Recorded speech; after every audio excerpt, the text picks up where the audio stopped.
नमस्कार, मी पंजाब द हवामान अभ्यासक मुक्काम पोस्ट गोळी धामणगाव तालुका शिलो जिल्हा परभणी। मी आहे आज भोगाव या ठिकाणी, म्हणजे भोगाव पालम तालुक्यामध्ये भोगाव या ठिकाणी येत असताना या ठिकाणी दर्शन घेतल्याच्या नंतर आता म्हणजे आज आहे 14 एप्रिल 2024।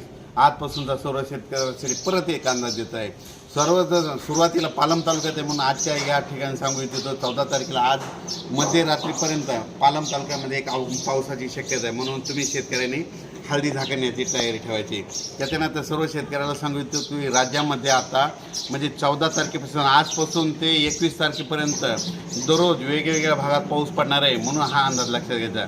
एकंदरीत परिस्थिती बघितली तर राज्यात आपण विभागवार बघू तर सुरुवातीला बघायचं झालं तर काय करायचं, पूर्व विदर्भामध्ये आणखी 16 तारखेपर्यंत 16 एप्रिलपर्यंत पावसाची शक्यता आहे, म्हणून त्याच शेतकऱ्यांनी हळदी कांद्याची काळजी घ्यावी। त्याच्यानंतर सांगायचं झालं तर आपण मराठवाड्याकडे वळू।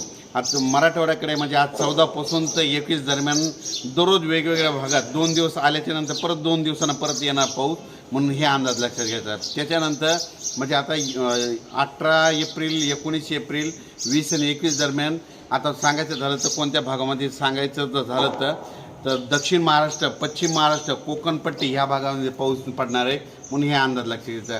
तिकडं पाऊस पडत असल्यामुळे आपल्या महाराष्ट्र म्हणजे मराठवाड्यात देखील पाऊस येणार आहे, म्हणून हा अंदाज लक्षात घ्यायचा। राज्यात एकंदरीत परिस्थिती बघितली तर राज्यामध्ये आता म्हणजे 14 ते 21 एप्रिलचा पाऊस हा दक्षिण महाराष्ट्र, पश्चिम महाराष्ट्र आणि कोकणपट्टीमध्ये जास्त पडणार आहे, म्हणून हे अंदाज लक्षात घ्यायचा। तिकडं पाऊस असल्यामुळे त्याच्या लगतच बाजूला म्हणजे लातूर, परभणी या भागामध्ये देखील पाऊस पडणार आहे, म्हणून हे देखील अंदाज लक्षात घ्यायचा। अचानक वातावरणात बदल झाला तर लगेच एक मेसेज दिला जाईल।